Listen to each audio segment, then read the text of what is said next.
नमस्कार मंडळी, आज आम्ही आलो आहोत पवना नदीचं रौद्र रूप पाहण्यासाठी. सतत पडणाऱ्या मुसळधार पावसामुळे पवना नदीला मोठा पूर आला आहे. बघू शकता तुम्ही व्हिडिओमध्ये. हा नजारा पाहण्यासाठी हजारो लोक इथे आले आहेत. चला तर मी थरारक अनुभव तुम्हाला दाखवते. पूर बघायला जाताना रस्त्यातच आम्हाला पाणी भरलेलं दिसलं. बघू शकता तुम्ही. काही ठिकाणी तर गुडघ्यापर्यंत पाणी होतं. पाणी भरपूरच, पाणी सर्वत्र पाणी होतं. रस्त्यावर पाणी की पाण्यात रस्ता आहे हेच कळत नव्हतं. गाड्या पाण्यातून हळूहळू जात होत्या, काही तर पाण्यामुळे अक्षरशः बंद पडल्या होत्या. काही रस्ता काढत हळूहळू गाड्या हे सरकत होत्या, तुम्ही व्हिडिओमध्ये बघू शकता. आणि बऱ्यापैकी वाहतूक ही ठप्प झालेली होती. सर्वजण ट्रॅफिक ही जाम झालेली होती. सर्वजण थांबून वाट बघत होते रस्ता क्लिअर होण्याची. बट भरपूर पाणी असल्यामुळे सर्वजण घाबरलेले होते. आजूबाजूला फक्त पाणी दिसत होतं. इतकं पाणी होतं की ह्यापूर्वी आम्ही एवढं पाणी कधीच पाहिलं नव्हतं. प्रत्येकजण मोबाईलमध्ये हे दृश्य कैद करण्यासाठी प्रयत्न करत होतो. वातावरणात उत्सुकता होती, पण त्याचबरोबर भीतीसुद्धा खूप जाणवत होती. तुम्ही बघू शकता किती पाणी भरपूर आहे, त्यामुळे हे दृश्य खूप थरारक होतं आणि खूप घाबरायला झालं आम्हाला ते पाणी बघून. शेवटी आम्ही रस्त्यातून पाण्यातून रस्ता काढत शेवटी आम्ही पवना नदीवर पोहोचलो. पवना नदीचा वेग पाहून अक्षरशः अंगावर काटा आला. पाण्याचा आवाज, प्रवाह आणि नदीचं रौद्र रूप खूपच थरारक होतं. आणि तेवढ्यात आम्हाला काही सापसुद्धा दिसले पाण्यामध्ये. ते पाहून खरंच खूप खूप घाबरलो आम्ही. पुराच्या पाण्यामध्ये अनेक साप होते. अनेक वन्यजीव बाहेर येतात पाण्यातून, त्यामुळे अशा ठिकाणी खूप काळजी घेणं गरजेचं असतं.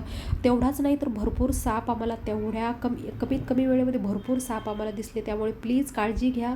आणि पूर पाण्यासाठी खूप मोठी गर्दी झाली होती. प्रत्येकजण हे दृश्य पाहण्यासाठी थांबलं होतं. अशाच वेळी सुरक्षित अंतर ठेवणं आणि काळजी घेणं खूप महत्त्वाचं ठरतं, बरोबर ना? निसर्ग किती सुंदर आहे तितकाच तो शक्तिशालीही आहे. त्यामुळे अशा परिस्थितीत कोणताही धोका पत्करू नका. सुरक्षित राहा आणि प्रशासनाने दिलेल्या सूचनांचे पालन नक्की करा. आणि जवळच असलेल्या एका प्राचीन महादेव मंदिरामध्ये तुम्ही पाणी बघू शकता. तिथली परिस्थिती तुम्ही बघू शकता. स्थानिकांच्या म्हणण्याप्रमाणे तिथे 25 वर्षानंतर अशा प्रकारची पूरस्थिती निर्माण झालेली आहे. आणि हे पाणी बघा तुम्ही, मंदिरामध्ये भरपूर पाणी आहे. जिकडेच तिकडे पाणी आहे. जवळजवळ मंदिर अर्ध्यापर्यंत भरलेलं तुम्ही बघू शकता व्हिडिओमध्ये. खूपच सर्वत्र पाणी होतं.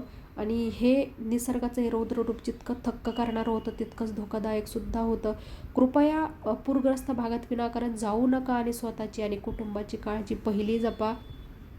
आम्ही तिथे काही फोटोशूटसुद्धा केलं, फक्त एक आठवण राहावी आपल्याकडे म्हणून. फक्त एका फोटोसाठी किंवा रीलसाठी पुराच्या पाण्याजवळ जाऊ नका, सुरक्षित अंतर ठेवा, एवढंच मी तुम्हाला इथे सांगू इच्छिते.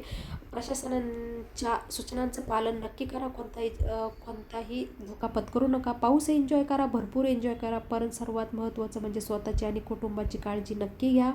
पावसाचा आनंद नक्की घ्या. पूर पाहायला जा, फोटो व्हिडिओ काढा, पण स्वतःची जीवाची काळजी नक्की घ्या. बिकॉज आपला जीव सर्वात महत्त्वाचा आहे. आणि आजचा व्हिडिओ आवडला असेल तर प्लीज लाईक करा, चॅनलला सबस्क्राईब करा, बेल बटनला हिट करायला विसरू नका.